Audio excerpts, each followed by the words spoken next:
ओम नमः शिवाय। घर में दुख आने से पहले यह संकेत देता है दुख।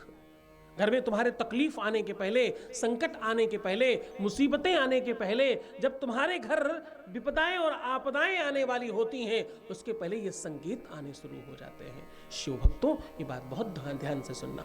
शिव महापुराण कहती है कि तुम्हारे घर में जब भी कोई संकट आने वाला होगा, जब भी कोई मुसीबत आने वाली होगी, जब भी तुम्हारे ऊपर आपदा आने वाली है और ये विपदा अगर बहुत बड़ी है, तो ये संकेत पहले से आने शुरू हो जाएंगे। ये संकेत पहले से तुम्हें मिलने लगेंगे। जैसे जब तुम्हारे जीवन में संकट आए या मुसीबत आए या बुरे लोग आए, चाहे शत्रुता बढ़ रही हो, चाहे तुम्हारे जीवन में दुर्भाग्य बढ़ रहा हो, तुम्हारे जीवन का सुख जब जाने वाला होगा, जब तुम्हारे जीवन में दुख आने की प्रवृत्ति बढ़ेगी, उसी समय से ध्यान रखना ये संकेत आने शुरू हो जाएंगे।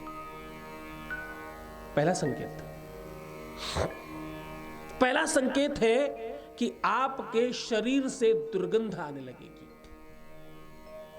एक एक रोम छिद्र में कई कई देवताओं का वास है। हाँ, हर दिशा में एक दिक्पाल बैठा है आपकी रक्षा और सुरक्षा करने के लिए। आपकी 10 इंद्रियों में एक एक इंद्राधिपति बैठा है आपकी व्यवस्था और सुरक्षा करने के लिए। ये सब डगमगा जाते हैं जब आपके ऊपर आपदा आने वाली होती है और आपके शरीर में अनायास दुर्गंध आने लगती है। पहला लक्षण, जब भी आपके शरीर से दुर्गंध आने लगे, और यह बात सबसे पहले आपको पता चलेगी, आपको मालूम पड़ने लग जाएगा, आपको एहसास होने लग जाएगा इस बात का कि कुछ ठीक नहीं लग रहा है, क्योंकि ऊर्जा और एनर्जी आपको प्रभावित करने लगती है पहले से। और इतना ही नहीं, तुम्हारे शरीर से, तुम्हारे मुख से दुर्गंध आनी अत्यधिक शुरू हो जाएगी। और आपके जितने भी आपके शरीर की इंद्रियां हैं, हर इंद्रिय में विकार शुरू हो जाएंगे। एक इंद्रिय में नहीं, सारी इंद्रियों में। जैसे बहुत खुजली होना, इन्फेक्शंस होना, और सबसे पहले तुम्हारे बाल झड़ने। जब तुम्हारे जीवन में आपदाओं का आवागमन बढ़ने लगेगा, उससे पहले आपके बाल झड़ने लगेंगे। थोड़े बहुत नहीं, 2, 4, 5 सबके झड़ते हैं। इस बीच में तुम्हें लगेगा जीवन में पहली बार कि मेरे बाल झड़ रहे हैं। ऐसे तो रोज ही सबके झड़ते हैं। विश्व में हर व्यक्ति के बाल झड़ते ही हैं, दुनिया का कोई आदमी नहीं इसके बाल नहीं झड़ते हो। लेकिन विश्वास मानना, जब तुम पर आपदा आएगी तो सच में तुम्हें लगेगा, उस दिन तुम्हें पता चलेगा कि बाल झड़ना किसे कहते हैं।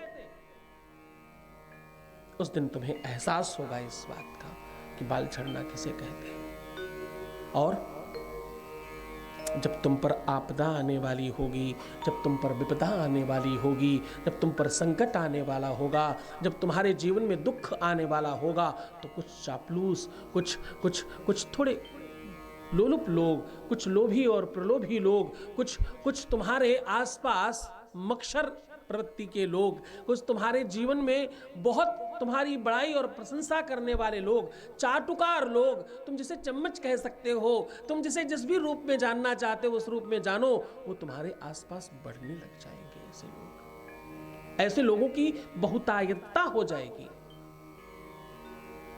और इतना ही नहीं, तुम्हारी निद्रा में सबसे पहले इफेक्ट आएगा, तुम्हारे सोने और जगने में। हाँ, निद्रां भगवती देवी, ये भगवती है, ये पराम्बा है। यहां मां सबसे पहले सचेत करती है, तो सबसे पहले तुम्हारी निद्रा पर फर्क पड़ेगा। तुम्हारा दुर्भाग्य 2 रूप में आता है। या तो तुम अत्यधिक सोने लग जाओगे, सुबह दोपहर शाम, सुबह दोपहर शाम, 8 आम करो आराम। ड्र मतलब खर्राटे शुरू हो जाएंगे। जिनको नहीं आते हैं उनको भी दरिद्रता का सूचक ये शुरू हो जाएंगे।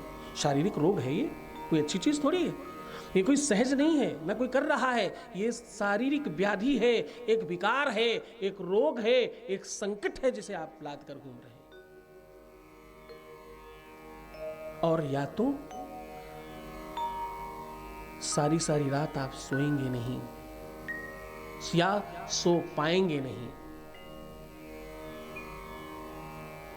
तुम्हारा बीपी, तुम्हारा ब्लड प्रेशर जिसे तुम कहते हो, तुम्हारा मानसिक बैलेंस बिगड़ जाएगा पहले ही।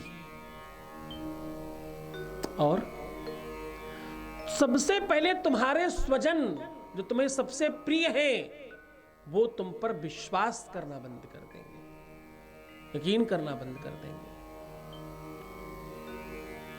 और एक खास बात, तुम्हारे शरीर में रूखापन बढ़ेगा, ऐसे करने पे निशान बनेंगे, वो रूखा होता है ना, सूखने लगता है शरीर, फटने लगती है स्किन, ये सब बहुत टाइट हो जाएगा आपका, जगह जगह गांठ पड़ जाएंगी।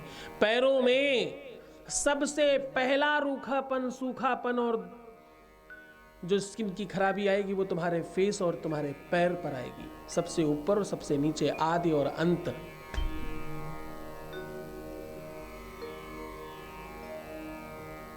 और एक बात,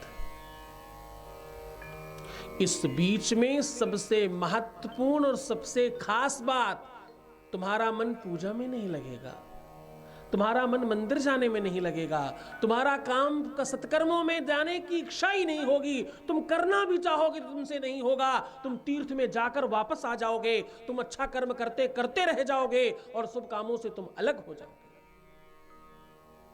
अगर ये सारे के सारे लक्षण तुम्हारे में आ रहे हैं तो सावधान हो जाओ शिव भक्तों, बाबा शिव तुम्हें आगाह कर रहा है, तुम्हें इंडिकेट कर रहा है और तुम्हें अच्छा बनाने की कोशिश कर रहा है। ऐसा हो तो क्या करें? ऐसा हो तो तीर्थ गमन करें, तीर्थों का दर्शन करें, गंगा का दर्शन करें, गंगा स्नान करें, संतों के दर्शन करें और अपनी अनुरक्ति और अपने विकारों को समाप्त करने के लिए खुद से बहुत सारा प्रेम करें और सच्चे इंसान बनने की कोशिश करें, सबकी खूब बड़ाई करें पीठ पीछे और खूब अच्छी तरीके से रहने की कोशिश करें, और चाहे एक अध्याय ही सही शिव महापुराण का पाठ करना शुरू कर दें। और क्या करें? 2 लोटे जल ले लें और इसमें एक में लाल चंदन और एक में सफेद चंदन मिला करके अपने घर के आंगन में खड़े हों और 27 बार ओम नमः शिवाय बोलें और उसके बाद ले जाकर भगवान शिव के ऊपर दोनों लोटों से एक साथ चढ़ा दें। ऐसा करने से इस प्रकार का दुर्भाग्य सदा के लिए समाप्त हो जाता है। अगर तुम ऐसा करोगे तो निश्चित तौर पर तुम्हें यह बोलना पड़ेगा, मेरा हर पल, मेरा हर क्षण शिवमय हो रहा है, मेरा हर पल हर क्षण सुखमय हो रहा है।